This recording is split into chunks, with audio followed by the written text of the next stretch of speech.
আবার উত্তপ্ত রাজনীতির মাঠ। একদিকে যখন সরকার এবং নির্বাচন কমিশন প্রস্তুতি নিচ্ছে নির্বাচনের, ঠিক এই সময় এনসিপি সহ বেশ কয়েকটি দলের নেতারা বলছেন ফেব্রুয়ারিতে নির্বাচন হতে দেয়া হবে না। আবার ইসলামী দল, বিশেষ করে জামাতে ইসলামী সহ বেশ কয়েকটি দল, তারা বলছেন যে পিআর পদ্ধতিতে ছাড়া নির্বাচনে যাবেন না তারা। আসলে এই মাঠে কি হচ্ছে? নির্বাচন নিয়ে কি মাঠ আবার উত্তপ্ত হচ্ছে, নাকি জল ঘোলা করার চেষ্টা করা হচ্ছে? এসব নিয়ে কথা বলতে বিএনপির যুগ্ম মহাসচিব জনাব এমরান সালে প্রিন্স আছেন আমাদের সাথে। আপনাকে স্বাগত জানাচ্ছি। ধন্যবাদ, আপনাকেও ধন্যবাদ। আপনাদের সাথে আছি আমি সাখাওয়াত হোসেন। আমরা প্রথমেই জানতে চাই যে এই যে নির্বাচন নিয়ে একটা উত্তপ্ত পরিস্থিতি তৈরি হয়েছে, কোন দল এইরকম বলছে যে নির্বাচনে যাবে না, আবার নির্বাচন হতে দেওয়া হবে না।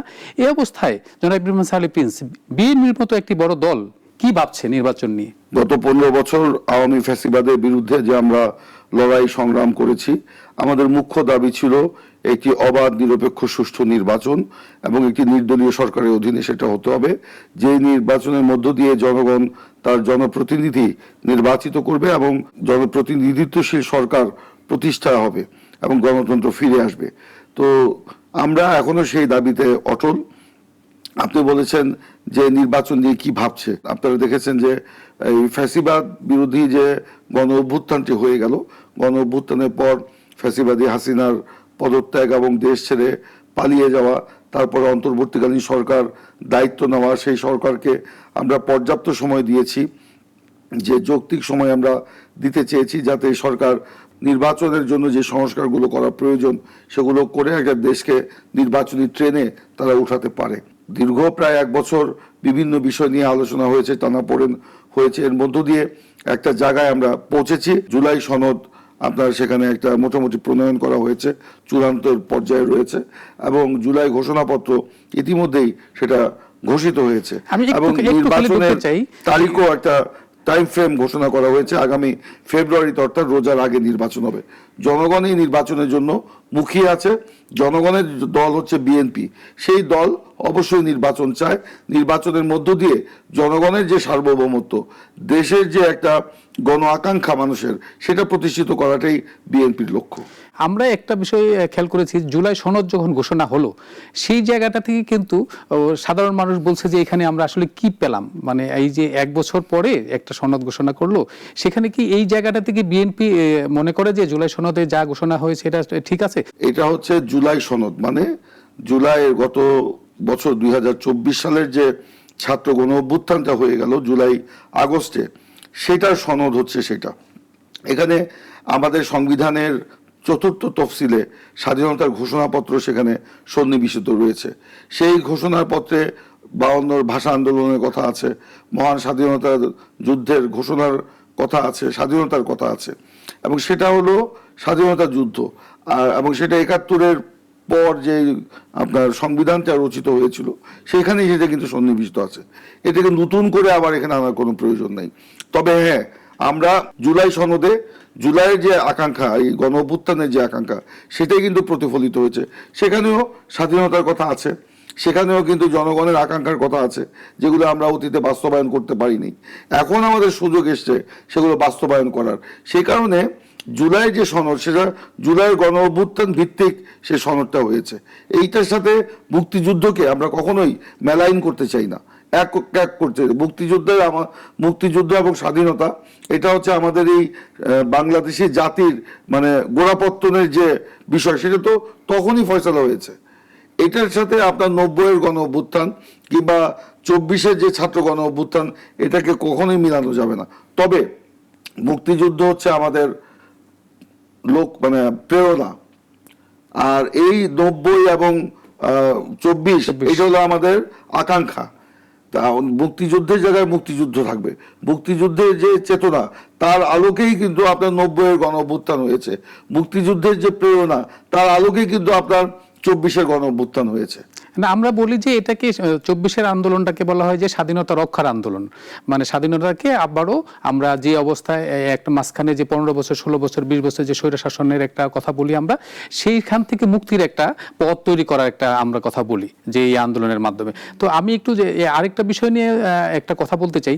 তার মানে এটা কি বিএনপি তাহলে নির্বাচনে এই ফেব্রুয়ারিতে নির্বাচন যদি বাই চান্স এই সরকার কোনো টালবাহানা করে, তখন আপনাদের পক্ষ থেকে কি করার চিন্তা? বাই চান্সের এখানে কোনো সুযোগ সুযোগ নেই। এখানে নির্বাচনটা হওয়া উচিত ছিল আরো আগেই।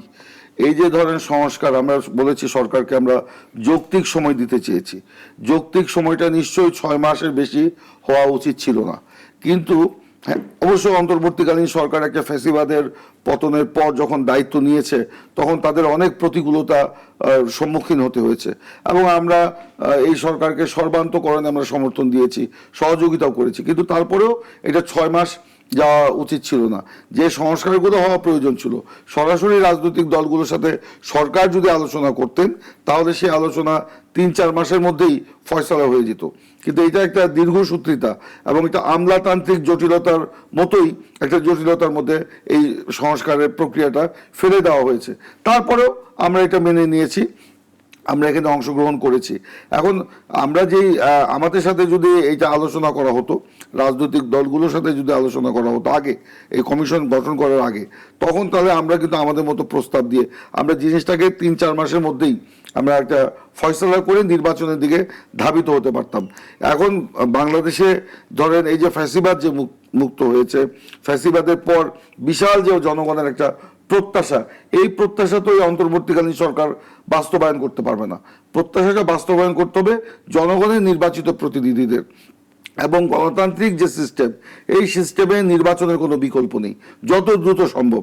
কিন্তু এখন আমরা দেখতে পাচ্ছি যে কিছু মহল সরকারের ভিতরে এবং সরকারের বাইরে তারা নির্বাচনকে প্রলম্বিত করার জন্য এই জটিলতা সৃষ্টি করে এবং সেখানে নানান রকম নন ইস্যুকে ইস্যু বানিয়ে একটা ধরেন জটিলতা এবং একটা সংঘাত, সংঘর্ষ, বিদ্বেষ, একটা দূরত্ব সৃষ্টি করা হয়েছিল এবং যেটা কারোরই কাম্য নয়। জি, আমরা এটার শুধু এটার সাথে সাথে আরেকটা জিনিস খেয়াল করেছি যে আমরা দেখতে পাচ্ছি যে গত কয়েকদিন যাবত, মানে গত এক সপ্তাহের মধ্যে 2টা জরিপ আসছে, যে নির্বাচনের বিভিন্ন জরিপ, যে পিআর পদ্ধতি সহ বিভিন্ন ইস্যু আসছে। এই যে নির্বাচনের জরিপ নিয়ে বিভিন্ন কথা হচ্ছে, যে নাসিরউদ্দিন পাটোয়ারি, যেটা এনসিপির যুগ্ম মহাসচিব, উনি বলছিলেন যে ফেব্রুয়ারিতে নির্বাচন হতে দিবে না। মানে আসলে এই ধরনের বক্তব্য কি ওনার মতো একজন ব্যক্তির কাছ থেকে আসা উচিত কিনা? আসলে উনি কে? নাসিরউদ্দিন পাটোয়ারি তো আপনার ধরেন আমরা যেটা জানছি বা দেখছি, উনি সবসময় এরকম বিতর্কিত বক্তব্য রেখে আলোচনায় থাকতে পছন্দ করেন, এবং রাজনীতিতে যারা সিনিয়র নেতা আছেন তাদের সম্পর্কে ওনার যে লাগামহীন বক্তব্য বিভিন্ন সময় দিয়ে বা বিতর্কিত বক্তব্য দিয়ে তিনি সবসময় একটা আলোচনায় থাকার চেষ্টা করেন। এবং গতকালকে তিনি যেটা বলেছেন আমার কাছে মনে হয়েছে সেই আলোচনায় থাকার জন্যই সেটা তিনি বলেছেন। আসলে যেখানে রাষ্ট্র চায় নির্বাচন, অন্তর্বর্তীকালীন সরকার চায় নির্বাচন, রাজনৈতিক দলগুলি নির্বাচন চায়, রাষ্ট্রীয় যে শক্তি তারা নির্বাচন চায়, জনগণ নির্বাচন চায়, তো সেখানে উনি নির্বাচন না চাওয়ার কে? বরঞ্চ উনি কথা বলে সমগ্র রাষ্ট্রের বিপক্ষে তিনি অবস্থান নিচ্ছেন, এবং সেখানে তিনি যা বলছেন জনগণের আকাঙ্ক্ষার পরিপন্থী। আবার ওই মিটিংয়েই ওনার দলের যে আহ্বায়ক বা সদস্য সচিব তারা কিন্তু এই কথার, ওই নাসিরের কথার প্রতিধ্বনি করেন নাই। তারা বলেছেন নির্দিষ্ট সময়ের মধ্যে নির্বাচন হওয়া সম্ভব, তবে জুলাই সনদ নিয়ে তাদের একটা বক্তব্য তারা দিয়েছেন।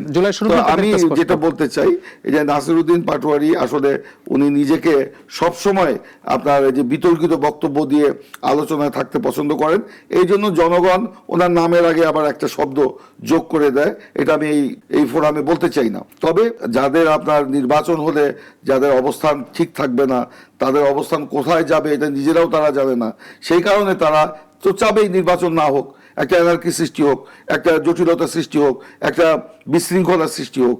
এটা করে তারা ঘোলা পানিতে সবসময় মাছ শিকার করতে চায়। এই সব কথা বলে দেশের জনগণের আকাঙ্ক্ষার বিরুদ্ধে অবস্থান নিচ্ছেন।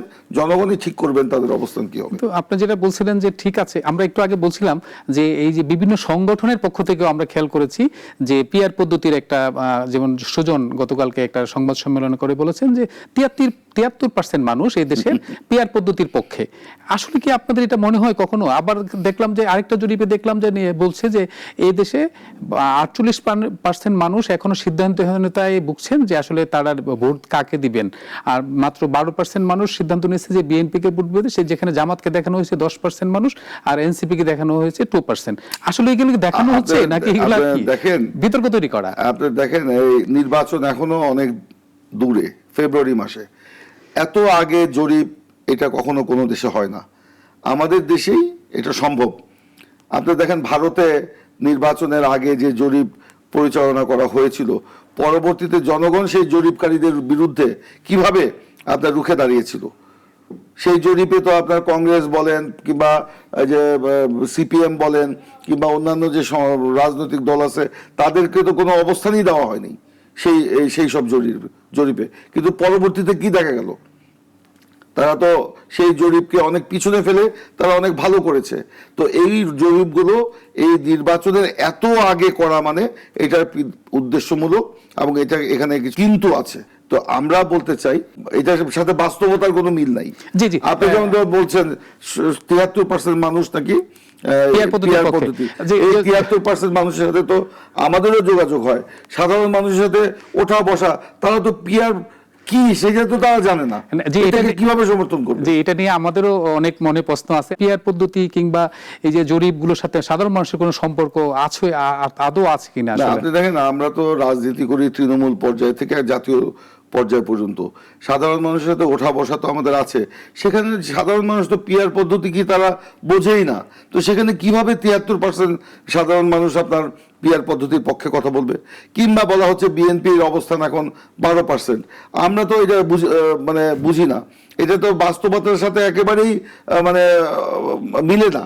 আমরা যেখানেই যাচ্ছি, আমরা দেখেন একটা উদাহরণ দিই, আমাদের দলের এখন সদস্য সংগ্রহ অভিযান চলছে। নিয়ম হচ্ছে প্রতিটা ওয়ার্ডে, একদম উপজেলার ওয়ার্ডে ন্যূনতম 100 সদস্য থাকতে হবে। সেখানে 100 বই আমরা দিয়ে দিয়েছি। এখন দেখা যাচ্ছে 100 না, 200 না, 300, 350, 400 আমরা মানে কুপন দিয়েও আমরা সদস্য আমরা ঠেকাতে পারতেছি না। তা বিএনপির মানে পজিশন যদি ডাউনেই থাকে, তাহলে সাধারণ মানুষ কেন উপচে পড়া ভিড়? তারা কেন আসছে? গ্রামের কৃষক বলেন, গ্রামের ডাক্তার বলেন, গ্রামের আপনার ব্যবসায়ী বলেন, ওখানে আপনার মসজিদের ইমাম বলেন, কিংবা গির্জার পাদ্রী বলেন, কিংবা মন্দিরের আপনার পুরোহিত বলেন, কিংবা অন্য পেশার শ্রেণী পেশার মানুষ, মহিলারা পর্যন্ত বিএনপি সদস্য হইতে আসতেছে। তো সেটার সাথে 12% তো আমরা কোনো মিল খুঁজে পাই না। এই যে আমরা 5ই আগস্ট আপনার যে গণ অভ্যুত্থানের বর্ষপূর্তি সারা দেশে পালন করলাম, 6ই আগস্ট করলাম জেলা পর্যায়ে, আর 5 তারিখে করলাম উপজেলা পর্যায়ে। স্মরণকালের সর্ববৃহৎ মিছিলগুলো হয়েছে বিএনপি, আপনারা নিশ্চয়ই খবর রাখেন, আপনারাও দেখিয়েছেন প্রত্যেকটা উপজেলায়।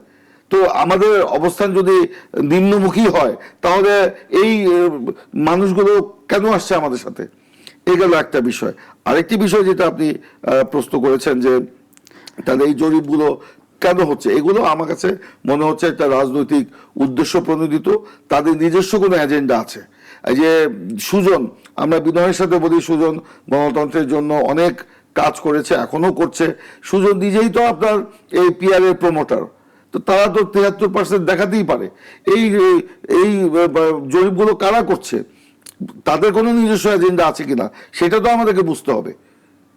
আজকে সাধারণ জনগণের কথা বলে এয়ার কন্ডিশন রুমের মধ্যে বসে আমি লিখে দিলাম, করে ফেললাম, কোটটাই পড়া লোকরা এটা উপস্থাপন করলো, যেখানে সাধারণ মানুষের কোনো সম্পর্ক নাই এটার সাথে, তো সেটা তো মানুষ গ্রহণ করবে না। এই যে আপনারা একটা জিনিস বলেছিলেন যে সরকারে যারা আছেন তারা নির্বাচনের সময় তারা ক্ষমতায় থাকতে পারবেন বা সরকার থাকা অবস্থায় নির্বাচন করতে পারবেন না। কিন্তু আমরা অনেক আগেই শুনেছিলাম যে এখন 2 জন মন্ত্রী আছেন, ছাত্র প্রতিনিধি উপদেষ্টা হিসেবে আছেন, তারা পদত্যাগ করার কথা, কিন্তু তাদেরটা নিয়ে এখনো কেন তারা পদত্যাগ করছেন না? এটা নিয়ে আপনাদের দেখুন, এটা আমরা যে আশঙ্কার কথা বলেছিলাম সেটাই কিন্তু আজকে মানে বাস্তবায়িত হলো। আমি দেখলাম যে আসিফ মাহমুদ ভুইয়া, তো উনি গতকালকে একটি নিউ ইয়র্ক ভিত্তিক একটি পত্রিকার অনলাইনে সাক্ষাৎকার দিয়ে উনি বলেছেন যে তিনি শিডিউল ঘোষণার আগেই পদত্যাগ করবেন। তার মানে কি, উনি বলেছেন উনি 18 সাল থেকে রাজনীতির সাথে যুক্ত, অথচ আপনার এই অন্তর্বর্তীকালীন সরকারে যারা আছেন কি কারোরই রাজনীতির সাথে যুক্ত হওয়ার কোনো প্রশ্ন ছিল না, বিষয় ছিল না। যারা নাহিদ ইসলাম রাজনীতি করবেন বলে পদত্যাগ করে উনি নতুন দল করেছেন, তখন উনি বলেছেন না আমি তো রাজনীতি করি না। কিন্তু আজকে উনি পদত্যাগ করবেন কেন? উনি নির্বাচন করবেন। তাহলে এই যে আপনার অন্তর্বর্তীকালীন সরকারের থেকে রাষ্ট্রীয় সুযোগ সুবিধা ভোগ করে উনি ওনার নির্বাচনী এলাকায় আপনার যে ত্রাসের রাজত্ব কায়েম করেছেন, প্রটোকল নিয়ে ওখানে যাচ্ছেন। প্রটোকল নিয়ে যাচ্ছেন, বিভিন্ন মসজিদে 3 লাখ 5 লাখ টাকা করে দিচ্ছেন, বিভিন্ন মন্দিরে দিচ্ছেন, এই রাস্তা করতেছেন, ওই রাস্তা করতেছেন। এটা কি আমার নির্বাচনী এলাকায় সেটা হচ্ছে, বা আরেকজনের নির্বাচনী এলাকায় হচ্ছে না। উনি করছেন মাঠটা গুছাচ্ছেন সরকারি সমস্ত কিছুকে ব্যবহার করে। এখন বলছেন উনি পদত্যাগ করবেন। উনি কেন সেই শিডিউল পর্যন্ত অপেক্ষা করবেন? ওনার যদি সেই সৎ সাহস থাকে, ওনার তো আজকেই পদত্যাগ করা উচিত। আর নির্বাচন নিয়ে আমরা জানি যে সাধারণ মানুষের অনেক আগ্রহ আছে, এবং আমরা সেটাও জানি যে বিএনপি তৃণমূল পর্যায়ে, মাঠ পর্যায়ে ব্যাপক হারে কাজ করছেন। আপনি যদি 30 সেকেন্ডে যদি সাধারণ মানুষের উদ্দেশ্যে কিছু বলতে চান। আমাদের নেতা শহীদ প্রেসিডেন্ট জিয়াউর রহমানের যে উক্তি, জনগণই সকল রাজনৈতিক শক্তির উৎস, আমরা সেটাকে ধারণ করেই রাজনীতি করছি।